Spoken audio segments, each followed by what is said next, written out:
ఈ కోవకెందుకు వచ్చేటువంటి పరిస్థితులు కాదు. రాష్ట్రంలోని ప్రతి గ్రామాన నరరూప రాక్షసులే రాజ్యం ఏలుతున్నారు. ప్రస్తుతం ఈ నరకాసుర ఏలుబడిలో కరుకుగా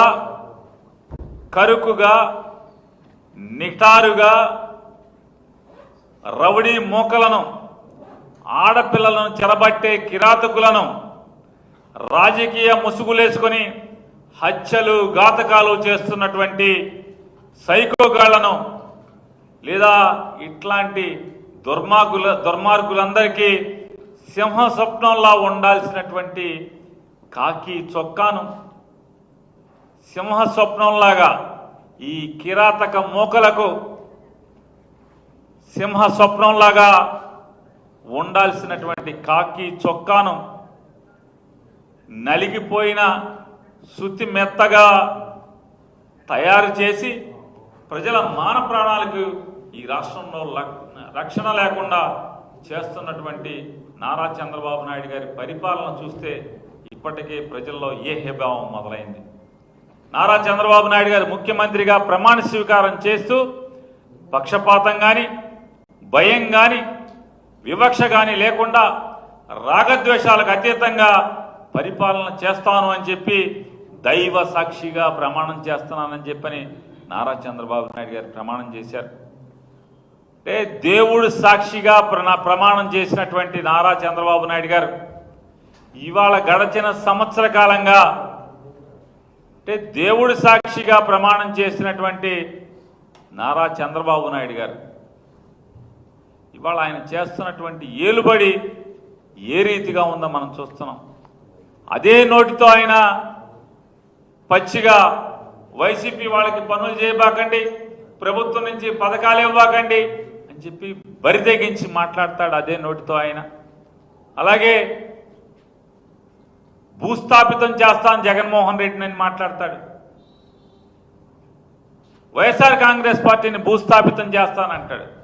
అధికారుల్ని మా పార్టీ వాళ్ళకి పనిచేయమని మాట్లాడతాడు. జిల్లా కలెక్టర్ల సమావేశంలో, ఎస్పీల సమావేశంలో మా పార్టీ కార్యకర్తలు, నాయకులు అసంతృప్తి చెందకుండా చూసుకోండి, మీ మీద కంప్లైంట్లు నాకు రాకుండా చేసుకోండి అని చెప్పి బరితెగించి జిల్లా అధికారులకు చెప్తాడు. అంటే దేవుడి సాక్షిగా, అంటే దైవ సాక్షిగా ప్రమాణం ఏం చేశాడు? ఇవాళ సంవత్సర కాలంగా ఎలా పరిపాలిస్తున్నారు, ఏం పరిపాలిస్తున్నారు?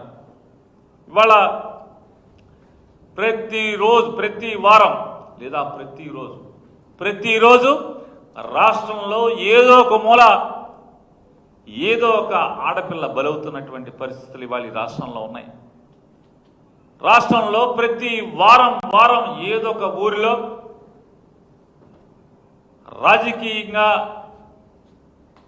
వైఎస్ఆర్ కాంగ్రెస్ పార్టీ వాళ్ళ మీద హత్యాయత్నాలు చేస్తున్నారు. ఎక్కడ నిరోధించేటువంటి వ్యవస్థలు కానీ, నిరోధించాల్సినటువంటి పోలీసుల వ్యవస్థ కానీ ఏ రకంగా నిర్వీర్యమైపోయినటువంటి పరిస్థితులు ఇవాళ ఈ రాష్ట్రంలో దాపురించినాయో మనం చూస్తున్నాం. రాష్ట్రంలో ఉన్నటువంటి ప్రతి ఊరూరున రాజకీయ సైకోగాళ్లు ఇవాళ ఏ రకంగా బరితెగించి బజార్లో నడుస్తున్నారో మనం చూస్తున్నాం. ఇవాళ వైఎస్ఆర్ కాంగ్రెస్ పార్టీలో ఉన్నటువంటి అర్హులకి అన్నీ తొలగించమని చెప్పని వాళ్లే అన్ని ఆదేశాలు ఇస్తారు.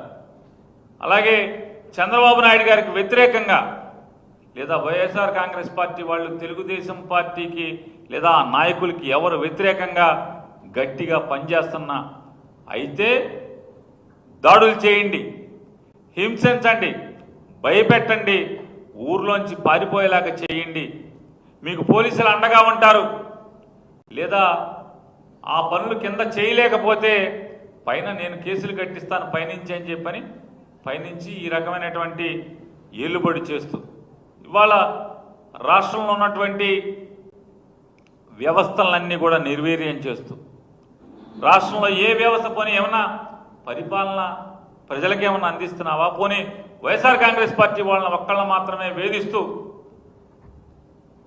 మిగతా రాష్ట్ర ప్రజలందరికీ కూడా మంచి చేస్తున్నావా అంటే సంక్రాంతి కల్లా గోతులు పూడుస్తా అని ఈ రోజుకి గోతులమైనటువంటి ఊర్లు మండలంలో ఎన్ని గ్రామాలు ఉన్నాయో కూడా ఇవాళ లెక్కలేని పరిస్థితి.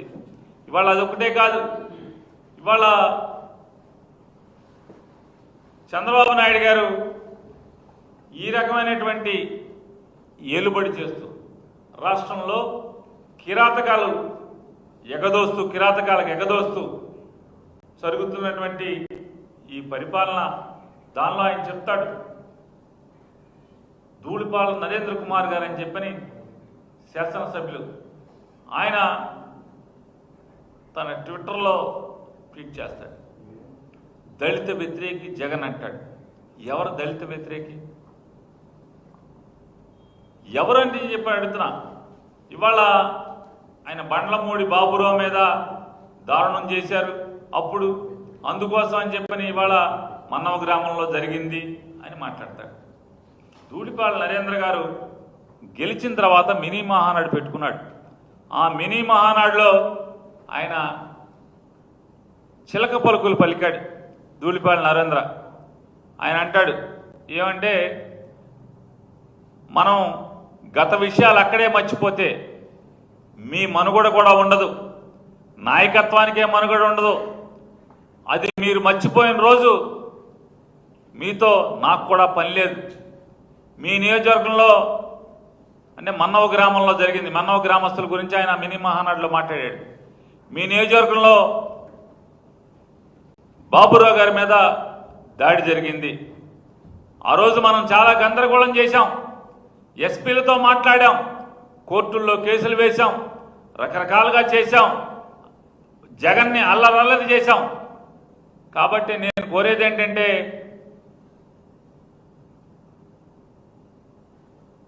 దాడి చేయాల్సిన అవసరం లేదు వాళ్ళ మీద. ఎప్పుడప్పుడు గీత దాడతాకి వచ్చినప్పుడు మాత్రం భూస్థాపితం చేయాలి. మనం అనుభవించింది మర్చిపోతే మీరు అనవసరం, అర్థమైందా? కాబట్టి నాది ఆ మనస్తత్వం కాదు. నా ఆలోచనతో నడిచేట్టు ఉంటేనే నాతో నడవండి, లేకపోతే పక్కకు తప్పుకోండి, నా వల్ల కాదు అని చెప్పండి. నేను చక్కగా ఒక మీటింగ్ పెట్టి మిమ్మల్ని కూడా పంపించేస్తా, అర్థమైందా? నేను ఇంకొకళ్ళని చూసుకుంటా. కాబట్టి మీరందరూ ఏదో మనం మాట్లాడుకుని ఇట్లాంటివన్నీ నా ఆలోచనకు తగ్గట్టే మీరందరూ మెసులుకోకపోతే ఇక నాతో మీకు పని లేదు, మీతో నాకు పని లేదు. ఒకరోజో రెండో రోజో మూడో రోజో నాలుగో రోజో నాకు మీ విషయాలన్నీ నాకు తెలుస్తాయి. కాబట్టి ఎవరైనా లెక్క అప్పచెప్పితే ఆ లెక్క తిరిగి అప్పచెప్పాల్సిందే. అది ఐఏఎస్ అయినా ఐపీఎస్ ఆఫీసర్ అయినా రాజకీయ నాయకుడైనా కావచ్చు. కాబట్టి నా ఆలోచన మేరకు మీరందరూ నడుచుకోండి అని చెప్పి ఆయన మీటింగ్ చెప్తాడు. నిన్న ఆయన ఆ మీటింగ్ అలా చెప్పి ఇవాళ ఏం చెప్తాడు, మా బాబురావు మీద మీ నాగమల్లేశ్వరరావు దాడి చేశాడు, అందుకని మేము అత్యాయత్నం చేశామని చెప్పి ఆయన చెప్తాడు. నేను ఆయన్ని అడుగుతున్నాను, ఆయన చెప్పే కథలు అయితే ఈ నాగమల్లేశ్వరరావు గారు నిజంగా కిరాతకుడే అయితే, రాక్షసుడే అయితే, దాడులు చేయించేవాడైతే, దాదాపుగా ఆ పంచాయతీ పుట్టిన దగ్గర నుంచి స్వాతంత్రం వచ్చిన దగ్గర నుంచి ఇప్పుడు వరకు జరిగినటువంటి ఎన్నికల్లో ఆ ఊరు సర్పంచ్లు ఎవరున్నారు? నాగమల్లేశ్వరరావు గారు, బొనిగల నాగమల్లేశ్వరరావు కుటుంబీకులు కదా. ఈ నాగమల్లేశ్వరరావు గారు గడిచిన 4 టర్ముల నుంచి మీరు ఎమ్మెల్యేగా ఉన్నప్పుడు కూడా ఆయనే పంచాయతీ గెలుస్తూ వస్తున్నాడు కదా. లేదా 20 ఏళ్లకు ముందు మీ తండ్రి గారు ఉన్నప్పుడు వాళ్ళ అక్కగారు, వాళ్ళ తండ్రి గారు, వాళ్ళ సోదరుడు ఎవరో ఒకళ్ళు ప్రజలు గెలిపిస్తున్నారు కదా. అంటే ఇంత కిరాతకులైతే, నరరూప రాక్షసులైతే మీరు చెప్పేట్టుగా బాబురావు మీద దాడి నాగమల్లేశ్వరరావు గారే చేసినట్టయితే ప్రజలు ఇన్నిసార్లు ఎందుకు ఓటేస్తున్నారు? ఇంకోటి కూడా నేను అడుగుతున్నా, ఆయన మరి ఎఫ్ఐఆర్లో ఏది నాగమల్లేశ్వరరావు గారి మీద కట్టిన ఎఫ్ఐఆర్లో ఏముంది? ఆయన ప్రతి పనికి అడ్డం పడుతున్నాడు. చెరువులో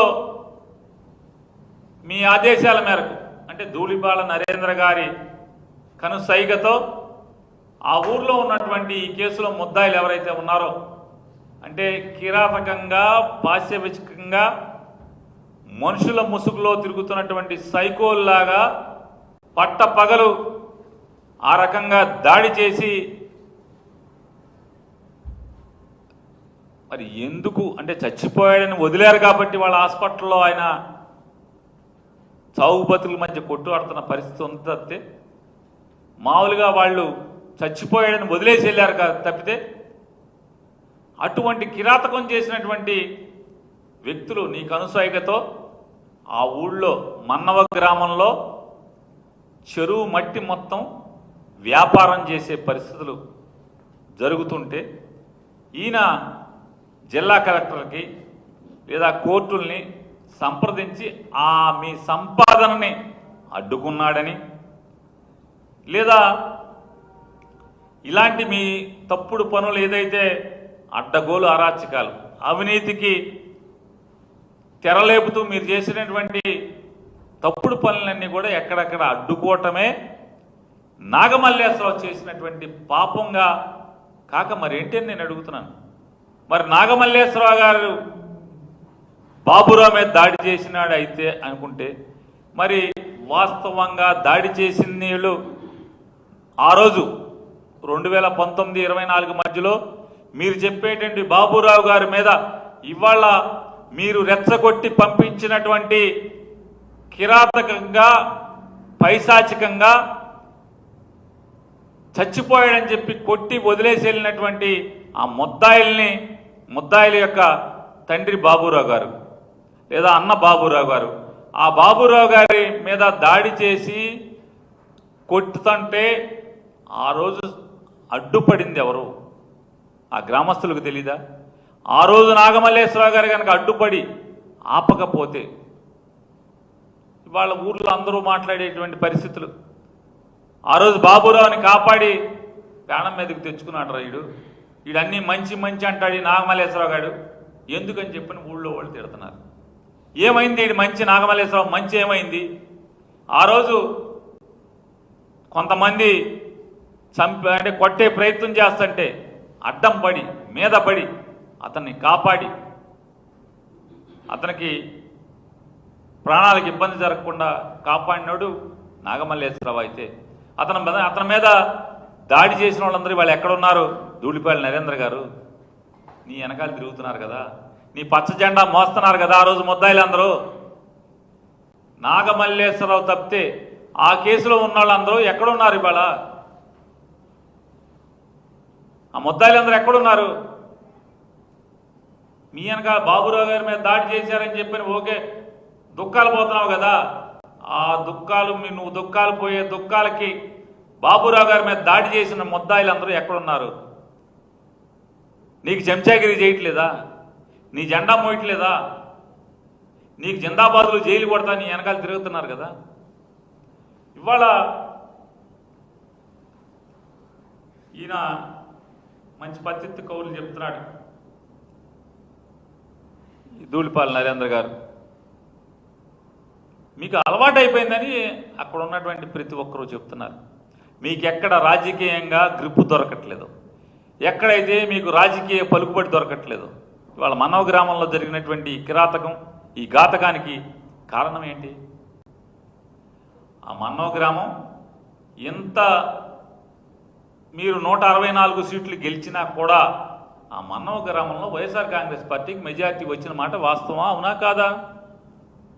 అంటే మీకు అనుకూలంగా ఈ రోజుకి మారినటువంటి లేదా మీ రాజకీయానికి అండగా లేనటువంటి ప్రతి గ్రామంలో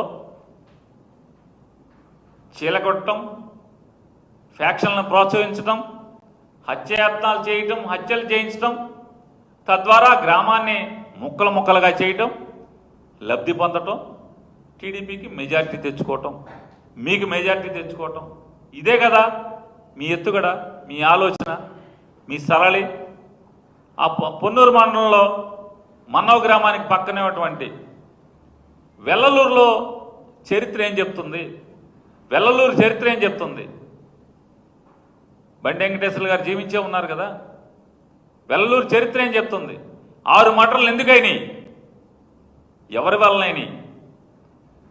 అంటే ఆ గ్రామం మనకి మెజారిటీ రావట్లేదు, గ్రామంలో మనకి సందు దొరకట్లేదు, కాబట్టి రెచ్చగొట్టడం, హత్యలు చేయించటం, వర్గాలుగా ముక్కలు ముక్కలుగా ఫ్యాక్షన్లుగా ఆ ఊరు నరుక్కు చావటం, దానిలోంచి రాజకీయంగా లబ్ధి పొందటం, ఓట్లుగా మీరు గుద్దుకోవటమో లేదా ఓట్లుగా మెజార్టీ తెచ్చుకోవటం. ఇదే కదా ముసుగులు వేసుకుని చేసేటువంటి ఇవాళ నీతి కబుర్లు పత్తిత్తు ట్వీట్లు చేస్తూ మన చరిత్ర ఇదే కదా. బండి వెంకటేశ్వర లాంటి పెద్దోళ్ళు ఎంతోమంది సజీవ సాక్ష్యాలుగా కథలుగా చెప్పేవాళ్ళు మన నియోజకవర్గాల్లో లేరా అని అడుగుతున్నాను. ఉన్నారు కదా. ఇవాళ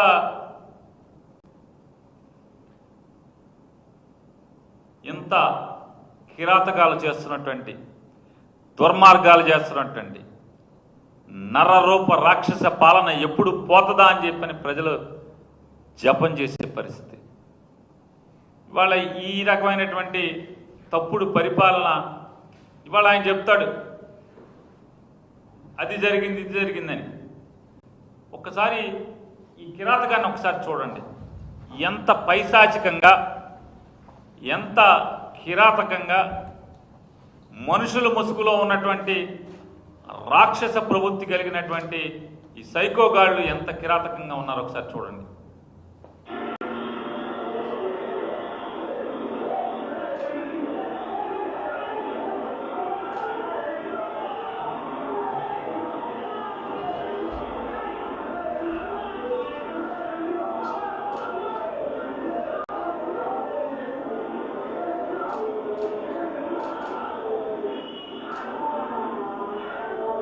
రప్ప రప్ప అంటే తప్పన్నోడు ఎవడు? వీడు ఎవడరా మీరందరూ? ఇదంతా ఎవడరా మీరు? రప్ప రప్ప అంటే తప్ప ఏంటిది? ఇది మనుషుల ఇళ్ళు? ఇది తప్పు కాదా? ఇది కళ్ళతో చూడగలరా ఎవరన్నా? ఈ కిరాతకాన్ని కళ్ళతో చూడటం అవుతుందా? ఇది తప్పు లేదా? ఇది చాలా మంచి పనా? సుపరిపాలన ఇది? ఇదేనా సుపరిపాలన అని అడుగుతున్నాను. తొలడుగు ఇది. సిగ్గుపడరా? ఇటువంటి దాన్ని, ఇటువంటి కిరాతకాలని, హత్యల్ని, హత్యాయత్నాల్ని, మనుషుల్ని క్రూరాతి క్రూరంగా మట్టు పెట్టేటువంటి చర్యల్ని మీరు కొనసాగిస్తూ పోలీసులు ఏమైపోయారు? ఎయిర్పోర్టులోకి వెళ్ళి పట్టుకొచ్చేస్తూ ఉంటారు. ఈ పోలీసులు అంటే ఇవాళ ఉన్నటువంటి చాలామంది పోలీసులు అమ్మాయిలు కనపడలేదని తల్లిదండ్రులు వచ్చి మొత్తుకుంటే పట్టుకోరు. మా అమ్మాయిని వేధిస్తున్నాడు, ఆయన్ని కట్టడి చేయమంటే కట్టడి చేయరు. చంపేశాక వచ్చి శవ పంచనామా చేయటానికి మాత్రమే వస్తున్నారు. పవన్ కళ్యాణ్ చెప్పాడంటే మాత్రం పట్టేసుకుంటారంట. నాకు అర్థం కాదు, ఇదేం పోలీసింగ్? అంటే రాష్ట్రంలో ఆడపిల్లలు కనపడపోతే ఇద్దరినే పట్టుకున్నారు పోలీసులు ఇప్పుడు దాకా. ఆ ఇద్దరు కూడా పవన్ కళ్యాణ్ గారు చెప్పారని పట్టుకున్నారంట. ఇదేం పోయే కాలం అని అడుగుతున్నాను. అంటే పోలీసింగ్ పనిచేయరా? ఉద్యోగం చేయరా? పోనీ అందరం పవన్ కళ్యాణ్ దగ్గరికి వెళ్దాం, కనపడిన ఆడపిల్లలందరూ మా అమ్మాయి తప్పిపోయిందని చెప్తాకంటే అతనేమో షూటింగ్లో ఉంటాడు, ఇక్కడ ఉండడు, దొరకడు, చిక్కడు దొరకడు. ఓ సినిమా తీయాలి ఇక. చిక్కడు దొరకడు. చంద్రబాబుకి ఎప్పుడున్నా మాత్రం రాజకీయంగా ఆపద వస్తే మాత్రం పరిగెత్తుకొస్తారు. ఒక చెల్లి ఒక తమ్ముడు ఇద్దరు వచ్చేస్తారు ఎగేసుకుంటా. చంద్రబాబుకి ఏమైనా చికాకు వచ్చిందంటే రాజకీయంగా ఒక చెల్లి ఒక తమ్ముడు కలుగులోంచి బయటకు వస్తారు. మిగతా అప్పుడు ఏం చేస్తారో మనకు తెలియదు. ఇతనైతే మనకు అప్పుడప్పుడు కనపడతాయి ఫోటోలు గిటోలు షూటింగ్ అని షూటింగ్లు చేసుకుంటున్నాడు. ఇవాళ ఇక్కడ వైద్య విద్యలో అవకాశాలు దొరక్క డాక్టర్ అవ్వాలని చెప్పని సంకల్పం, బాల్యం నుంచి నేను డాక్టర్ అవ్వాలి, నేను మనుషుల ప్రాణాలు కాపాడాలి, వైద్యం చేయాలి అనేటువంటి కసితో సంకల్పంతో ఇక్కడ సీటు దొరకపోతే విదేశాలకు వెళ్ళి తల్లిదండ్రుల చెమటోడ్చిన రూపాయితో కూడబెట్టి అమ్మా నాన్న చెమటోడ్చి సంపాదించి కూడబెట్టిన రూపాయితో విదేశాల్లో చదువుకొస్తే మెడికల్ కౌన్సిల్ ఆఫ్ ఇండియా పరీక్ష పాస్ అయితే ఇవాళకి సర్టిఫికెట్లు ఇవ్వకుండా పైశాచికంగా ఇది నరకాసుర ప్రభుత్వం కాక ఏమవుతుందని చెప్తున్నా. వైసీపీ వాళ్ళకి నరకాసుర ప్రభుత్వమే, ఎవరికి పడితే వాళ్ళకి ఈ రాష్ట్రంలో ఉన్న అవుట్ సోర్సింగ్ ఉద్యోగస్తులకి ఇది నరకాసుర ప్రభుత్వమే.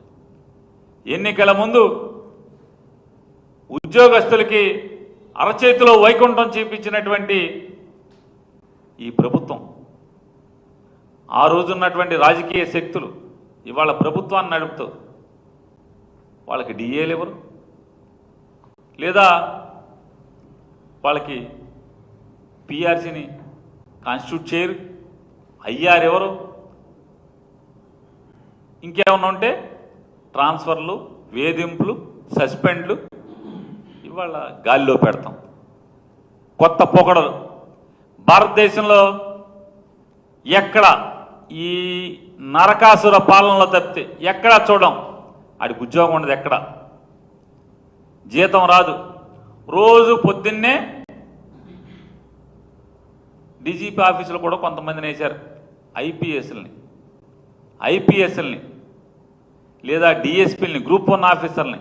రోజు పొద్దున్నే ఆఫీస్కి వెళ్ళి సంతకం పెట్టి వెయిటింగ్ రూమ్లో కూర్చోవాలి. ఏది విజిటర్స్ వస్తారు కదా, సందర్శకులు వస్తారు అర్జీలు ఇచ్చుకుంటాకి, కలవటాకి, బాధలు చెప్పుకుంటాకి. అక్కడ పొద్దున్న 9:45 నుంచి సాయంత్రం 5:30 వరకు అక్కడ కూర్చోవాలంట, కూర్చుని ఇంటికి వెళ్ళాలంట. ఇది గడిచిన సంవత్సర కాలంగా అనేక డిపార్ట్మెంట్లో జీతం లేకుండా, ఉద్యోగం లేకుండా ఐఏఎస్లు, ఐపీఎస్లు, గ్రూప్ 1 ఆఫీసర్లు అనేక మందిని ఈ రకంగా వేధించుకు తింటున్నటువంటి, వేధింపులు గురవుతున్న వారందరికీ కూడా ఇది నరకాసుర ప్రభుత్వం కాక ఇంకేమవుతుందని అడుగుతున్నాను. ఇవాళ ఈ రాష్ట్రంలో జరుగుతున్నటువంటి ఎర్ర బుక్కు పేరుతో జరుగుతున్నటువంటి ఎర్రి పరిపాలన నరకాసుర ప్రభుత్వం కాక ఏమవుతుందని నేను అడుగుతున్నాను. ఇవాళ ఈనాడు ఆయన రామోజీరావు గారు కీర్తిశేషులు అయిపోయారు, వాళ్ళ అబ్బాయి గారు ఉన్నారు, ఆయన రాస్తాడు. ఇది పేపరా? వెంటాడుతున్న వైకాపా పాపం అంట.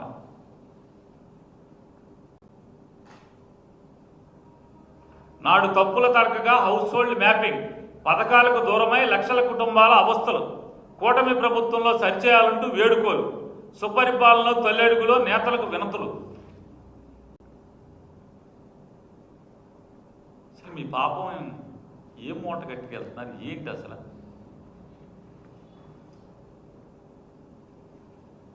సంవత్సరం అయింది కదా మీరు, అంటే నిన్న ప్రమాణ స్వీకారం చేసి ఇవాళ వెళ్ళామనుకుంటున్నారు ఏంటి? నిన్న ప్రమాణ స్వీకారం చేసి ఇవాళ ప్రజల్లోకి వెళ్తున్నారేంటి బాబు మీరు? సంవత్సరం అయింది. సంవత్సరం నిండిన తర్వాత వైకాపాలో మా పథకం రాలేదన్నారు. నేను రామోజీరావు గారి అబ్బాయిని ప్రశ్నిస్తున్నా, వైఎస్ఆర్ కాంగ్రెస్ పార్టీ ప్రభుత్వమే మంచి ప్రభుత్వం కాకపోతే, జగన్మోహన్ రెడ్డి గారు సంక్షేమ పథకాలకి ఏదైతే గైడ్ లైన్స్ పెట్టాడో అదే గైడ్ లైన్స్ని మీరు ఎందుకు కొనసాగిస్తున్నారు? మా ప్రభుత్వం మంచిది కాకపోతే, మేము పెట్టిన నియమాలు మంచివి కాకపోతే అదే 6 స్టెప్ వ్యాలిడేషన్ మీరు 8 స్టెప్ వ్యాలిడేషన్ చేశారు. అదే మేము పెట్టిన ఆ రోజు ఎవడకాడు ఏదో ఒక కోటర్ తాగిన కోతిలాగా మాట్లాడారు. ఎవడకాడు ఏం మాట్లాడారు? ఈ పథకాలకి కరెంటు బిల్లుకి సంబంధం ఏంటని సాక్షాత్తు ఈ చంద్రబాబు నాయుడు గారు కూడా మాట్లాడాడు. వాళ్ళ అబ్బాయి మాట్లాడాడు. ఈ పథకాలకి కరెంటు బిల్లుకి సంబంధం ఏంటి? ఈ పథకాలకి 1000 అడుగుల ఇల్లుకి సంబంధం ఏంటి? ఈ పథకాలకి మొగుడుకో కొడుక్కో కూతురుకో ప్రభుత్వ ఉద్యోగం ఏంటి ఉంటే సంబంధం ఏంటి? ఇన్ని మాటలు మాట్లాడారు. మరి అయ్యే ఎందుకు కొనసాగిస్తారు? ఇంకొక ఆయన దాని పేరేంటి, ఏమి యాత్ర, అది ఏదో యాత్ర చేశాడు కదా నాయన, వాళ్ళ అబ్బాయి చంద్రబాబు నాయుడు గారు అబ్బాయి యువగళం. అసలు ఆయన పెద్ద పెద్ద మీటింగులు చెప్పాడు. కారు ఉంటే తప్పేంటి? కారు ఉంటే జగన్ రెడ్డి కంట కారు ఉంటే కళ్ళు కుడుతున్నాయంట. జగన్ రెడ్డి తప్పితే ఎవడో కారులో తిరగకూడదంట. కారు ఉంటే అంట పథకాలు ఆపుతాడంట. మరి నువ్వేం చేస్తున్నావు అంటే మీ నాన్న మీరు తప్పితే మీరు కారులో కాదుగా, అంత విమానాల్లో తిరుగుతున్నారుగా. కొన్ని జగన్మోహన్ రెడ్డి గారు కారులో తిరిగాడు కాబట్టి కారు నుండి ఈడ్చిపడ్డారన్నారు. కారు ఉండకూడదు ఎవరికన్నారు? మీరు విమానాలు హెలికాప్టర్లు తిరుగుతున్నారు కదా, మరి మీరు ఇచ్చేయచ్చు కదా. సొంత కారు నోడి కల్లా మీరు ఎందుకు ఇవ్వట్లేదు పథకాలు? జగన్మోహన్ రెడ్డి గారు అంటే మీ భాషలో జగన్ రెడ్డి పెట్టి అన్నీ మీరెందుకు ఫాలో అవుతున్నారు? సిగ్గు శరం లేదా? దేవుడు సిగ్గు అనేది పెట్టలేదా మనకి? నోరే కదా అది. ఆ రోజు ఏం మాట్లాడాం, ఈరోజు ఏం మాట్లాడుతున్నాం మనం? జగన్మోహన్ రెడ్డి గారు ఎంతమంది పిల్లలకి అమ్మఒడి ఇచ్చాడు అంటే తల్లులకి? ఒక బిడ్డకే ఇచ్చాడు, 2 బిడ్డలకు కలిపి ఒకరి తల్లికే ఇచ్చాడు. సరే ఇచ్చాడు. మీరు ఎంతమందికి ఇవ్వాలి? మీరు ఎంతమందికి ఇస్తున్నారు? ఏ పథకం ఇచ్చారు ఇంతవరకు? సంవత్సరానికి 3 బండ్లు అన్నారు, హామీ ఇచ్చారు. ప్రతి సంవత్సరం జూన్ నుంచే 2024 జూన్ నుంచే పథకాలు మొదలన్నారు. సంవత్సరం పొడి చేశారు. ఈ రోజుకి సిగ్గు లేకుండా సంపద సృష్టిస్తాం అనే పేరుతో అప్పులు సృష్టిస్తూ మీరు బాగుపడటం తప్పితే, మీ ఎమ్మెల్యేలు బాగుపడటం తప్పితే, పాపం మీ కార్యకర్తలను కూడా అనలేము.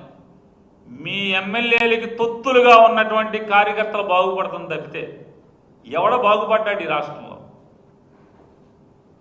ఎవడికి మంచి పరిపాలన ఇది? మీ ముగ్గురికి, పెద్దమ్మ గారికి, మీ ఎమ్మెల్యేలకి తప్పితే ఎవడికి మంచి పరిపాలన ఇది? మీకే మంచి పరిపాలన, మీ మంత్రులకు మంచి పరిపాలన.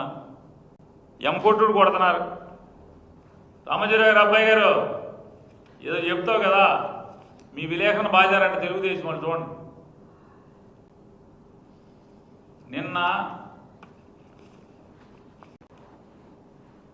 అనంతపురం జిల్లాలో విషాహారం తిన్నటువంటి బాలికలు, పేద బాలికలు, వాళ్ళని హాస్పిటల్కి తీసుకెళ్తా కూడా మంత్రి గారు వచ్చే వరకు కూడా 108 అంబులెన్స్ కూడా రాకూడదంట అక్కడికి. మొత్తం హాస్టల్ కాడ పోలీసులు, ఈ ఎల్లో సైకోలు అందరూ కలిసి, ఎల్లో సైకోలు పోలీసులు కలిసి హాస్టల్ కాడ కాపలా కాసి 108 రాకూడదు, ఆటోలో పిల్లల్ని తీసుకెళ్ళకూడదు, మంత్రి గారు రావాలి. మంత్రి గారు వస్తే కానీ ఆవిడ చూసి ఏమ్మా ఏంటి చచ్చిపోతున్నారా మీరు, బాగా వాంతులు విరోచనాలు మోషన్లు అయిపోయినాయా బాగా మీకు, పదండి నేను హాస్పిటల్ పరామర్శించాక ఆవిడ చూశాక హాస్పిటల్కి పంపాలంట. పంపరంట. ఈ పాప అమాయకుడు లాగున్నాడు. అంటే ఉద్యోగం కొత్తగా వచ్చి ఉంటాడు. ఇంకా రామోజీరావు గారు అబ్బాయి రూల్స్ చెప్పుకున్నాడు. అరే మనం తెలుగుదేశం అయితే కళ్ళు మూసుకోవాలి, వైసీపీ అయితే మాత్రం లేని కూడా గ్రాఫిక్స్లో సృష్టి చేయాలరా ఫోటోలు అని చెప్పుకున్నాడు. ఇంకా అంటే ఉద్యోగం చేరంగానే ట్రైనింగ్ క్లాసులు అవ్వకుండానే చేరిపోయి ఉంటాడు ఉద్యోగానికి. అటు ఫోటోలు తీసేస్తాడంట పాపం. ఇవన్నీ ఎమ్మకొట్టుడు కొట్టారు. కాపాడవా? మిమ్మల్ని నమ్ముకునే కదా మీ ఉద్యోగానికి వచ్చాడు. కాపాడవా? మీ ప్రభుత్వమే కదా, మీ నరకాసుర ప్రభుత్వమే కదా. మా సాక్షివాడు కాదు కదా, కాపాడరా విలేకరని, మాట్లాడరా, ఎవడో గొంతెత్తి మాట్లాడరా, డిబేట్లు పెట్టరా, ఇటు మీద పెట్టరా అన్న. ఇక ఇంత పచ్చి దగాగా ఈ ప్రభుత్వం నడుస్తుంటే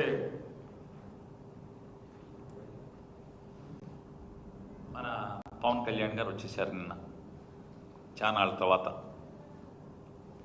షూటింగ్ జరిగింది కదా, గడ్డం ట్రిమ్ము,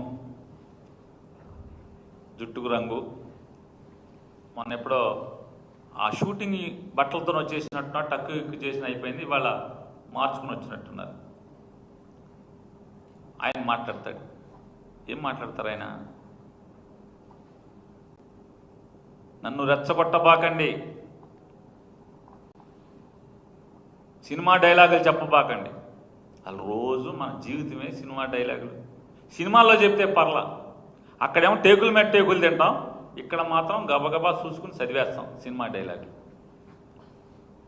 మీరు పార్టీ పెట్టిన దగ్గర నుంచి 2014లో పార్టీ పెట్టిన దగ్గర నుంచి ఈ రోజు దాకా రాజకీయ వేదికల మీద మీరు మాట్లాడే ప్రతి మాట సినిమా డైలాగ్ కాకుండా వాస్తవానికి దగ్గరగా, ఒక్క మాట అంటే ఒక్క మాట, ప్రజల జీవితాలకు దగ్గరగా ఒక్క మాట అంటే మాట మాట్లాడారా మీరు అని అడుగుతున్నా.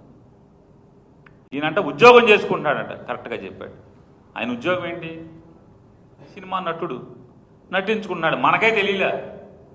లేదా చంద్రబాబు నాయుడు గారికి అనుకూలంగా పనిచేసేటువంటి ఒక రాజకీయ ప్రముఖుడు. పార్టీ పెట్టింది దాని కదా. అప్పుడు నేనేమో రాజకీయాల్లో ఎక్కడైనా పార్టీ పెట్టేది ప్రజలను ఉద్ధరించడానికి, అంతిమ లక్ష్యం ప్రభుత్వాన్ని ఏర్పాటు చేసి ప్రజల మన్ననలను పొంది ప్రజల హృదయాలను గెలిచి ప్రభుత్వాన్ని ఏర్పాటు చేసి తద్వారా విస్తృతమైనటువంటి ప్రజా సంక్షేమాన్ని, ప్రజాసేవని, రాష్ట్రాభివృద్ధిని 10 తరాలు గుర్తుండేట్టుగా ప్రతి ప్రభుత్వం నాకంటూ ఒక మైలురాయి ఉండాలి అని చెప్పని కాంక్షతో, ఆకాంక్షతో, సంకల్పంతో పనిచేయడానికి రాజకీయ పార్టీలు పెడతారు. భారతదేశంలో కాదు ప్రపంచంలో మొట్టమొదటిసారిగా అద్దెకి ఇవ్వటానికి టెంట్ హౌస్ ఇచ్చినట్టుగా అద్దెకి ఇవ్వటానికి ఒక పార్టీ వచ్చింది. ఇది విచిత్రమైంది అని చెప్పి నేను చెప్తే నన్ను మా వాళ్ళే తెగ బూతులు తిట్టారు. ఇవాళ చెప్పండి మీరు, ఏం జరుగుతుంది? ఇవాళ వారు అధికారంలోకి వచ్చారు కదా, రానివాడు అంటావు జగన్మోహన్ రెడ్డి. నువ్వెవరివి అసలు రానివ్వటాయి? నేను అడుగుతాను పవన్ కళ్యాణ్, నువ్వెవరివే జగన్ని మళ్ళీ అధికారంలోకి రానివ్వనంటాకి? నువ్వెవరివే? సంవత్సర కాలంగా ఎక్కడున్నావు? ఈ రాష్ట్ర ప్రజలకు ఏం చేశావు? ఆర్తులకి, దీనులకి వాళ్ళు అల్లాడుతుంటే నీ రాక్షస ప్రభుత్వం, నీ నరకాసుర ప్రభుత్వం దుర్మార్గాలు చేస్తుంటే ఏం చేస్తున్నావు? ఎక్కడున్నావు?